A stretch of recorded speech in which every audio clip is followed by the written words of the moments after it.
Hello, I'm Martin Park. You can call me Coach. Welcome to the channel. Today, I'm going to talk about how and why you should change your thinking from a negative point of view to a positive point of view.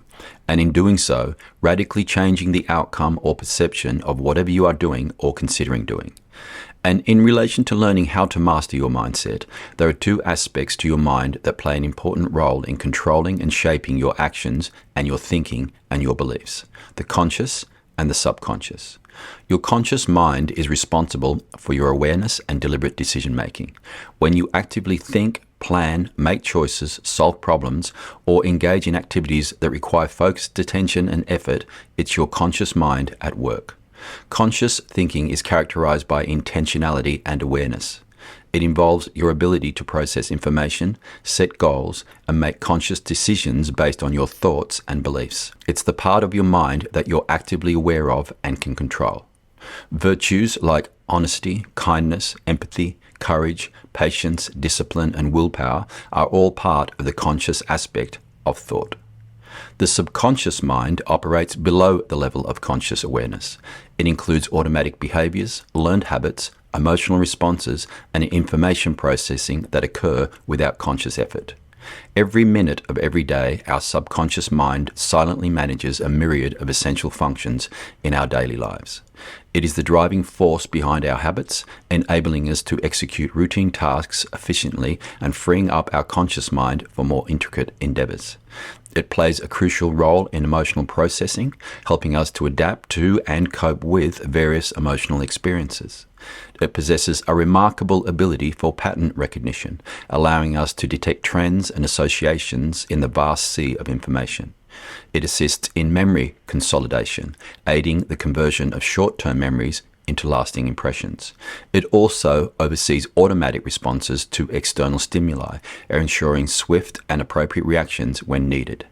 And many bodily functions and processes such as heartbeat, digestion, and breathing are all controlled by the subconscious mind without conscious intervention. And during our sleep, the subconscious mind takes an active role in dream processing, problem solving, and creative ideation. Working in tandem with our conscious mind, our subconscious plays an integral part in our daily existence, enhancing our adaptability, creativity, and overall well-being.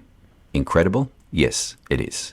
But there is a potential dark side and a downside to one of the abilities of the subconscious, and if you don't learn to control it, you may become a victim of it. Consider this. The subconscious mind is instrumental in automating routine tasks, behaviors, and thought patterns. This automation is highly beneficial in many aspects of life, as it frees up cognitive resources for more complex tasks and reduces the need for conscious effort in everyday activities. An example of this would be in learning a new skill, like riding a bicycle, which typically involves a progression from conscious thought and effort as you first start, to the point where through the practice and repetition of the skill becomes more automatic and controlled by the subconscious mind. This then frees your conscious thoughts to gaze around at all the beautiful scenery. However, when negative behaviors or thought patterns become automated at the subconscious level, they can trap you in a constant and repetitive cycle of negativity. And this applies to anything of a negative nature that you are knowingly or unknowingly repeating. And in my experience, particularly things such as negative self-talk and self-doubt, limiting beliefs that are based on no factual or reality-based reasoning, and substance abuse and addictions and ingrained preconceptions and prejudices, and the list goes on. And this happens because these negative patterns, if consciously repeated often enough, will become deeply ingrained and then operate automatically without the need for any conscious effort at all, leading to self-sabotage, self-doubt, and other detrimental outcomes. And these now automated negative thought patterns and behaviors often create a self-reinforcing loop. For example, if someone believes they will fail at a task, this negative belief can lead to anxiety and procrastination, which in turn increases the likelihood of failure, which then reinforces the negative thought or behavior, and this cycle will unfortunately persist unless consciously addressed.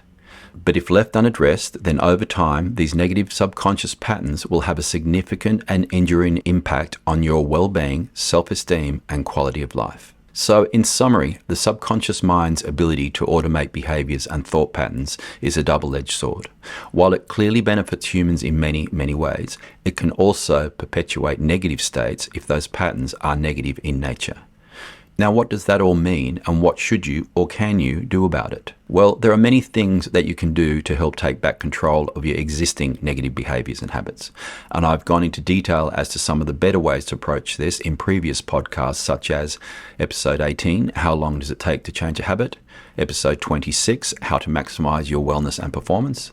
Episode 29, From Self-Doubt to Self-Empowerment, How to Conquer Negative Thinking. And episode 38, The 10 Commandments of Living a Healthy Life.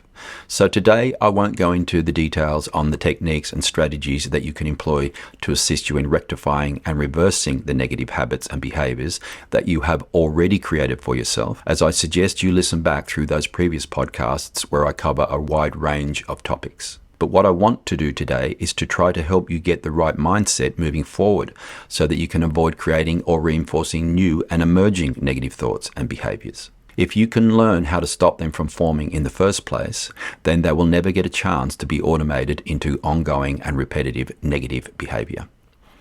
And the first and most important step in being able to achieve that is in learning to recognize and address your own negative thoughts and subconscious patterns. And the way to do that is to become best friends with your inner narrator, the voice inside your head. You have to learn to pay close attention to what it is saying. Is it sprinkling your thoughts with doubt, criticism, or worst-case scenarios? Is it predicting a storm of negativity or a sunny outlook? Is it predicting great and wonderful things for you in your future, or woe is me, doom and gloom, and the end is near? And in the beginning of attempting to listen to your internal narration, it may be tricky for you, as these thoughts operate beneath the surface, slipping into your mind like a stealthy intruder, disguising themselves as something normal and rational, and even worse, the truth, which they are not. These things are true. You need to breathe oxygen to survive. You need to eat food to survive. You need to drink water to survive. If you put your hand in a fire, you will burn it.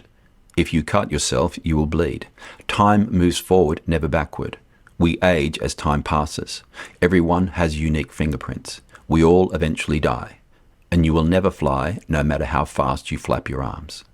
Here are some examples of people's inner narrators telling them things that are not truths, only opinions, followed by my more positive reframing of the thought pattern. 1. Their inner narrator's voice.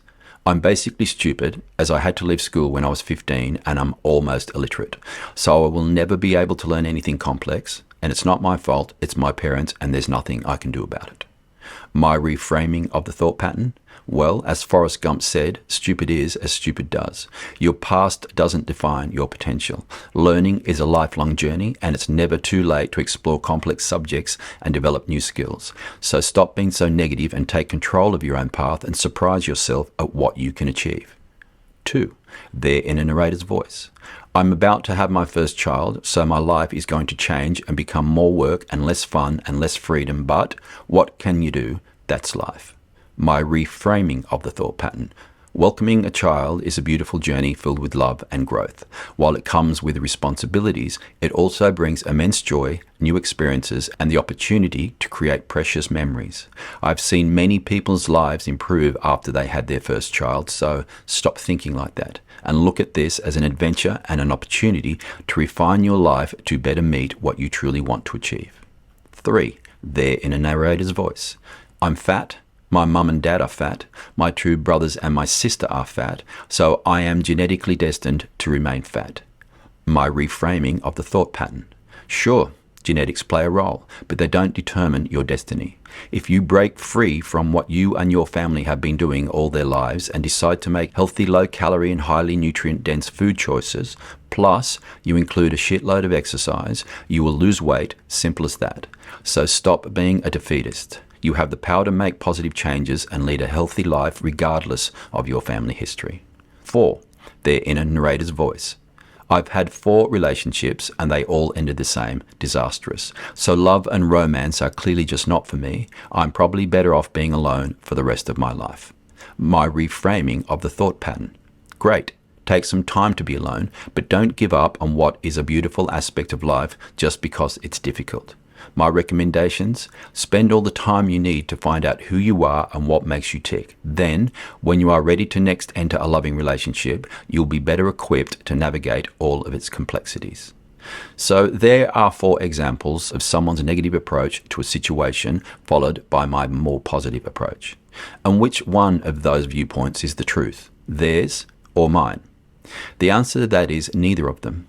Neither of them are a universal truth like our list of indisputable universal truths.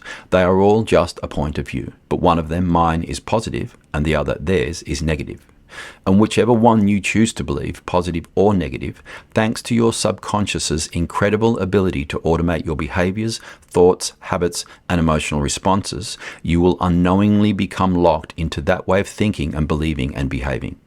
So, with that in mind, why would you ever, of your own free will, consciously choose to think negatively about anything to do with you and your life and your future, and what you are capable of doing and what might be the outcomes of anything when you can choose the opposite?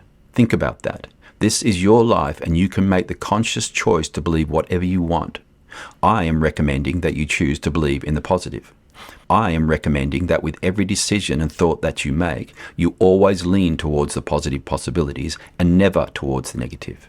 As this simple action and behavior of approaching everything that you do or are thinking of doing with a positive and encouraging and limitlessly potential attitude will always put you in the best position to encourage your subconscious mind to support you on your journey. Negativity produces more negativity. Positivity produces more positivity. You just have to choose which path you want to take. It's as simple as that. If you have any questions, please leave them in the comments. I thank you for listening and look forward to spending some time with you again. Bye for now.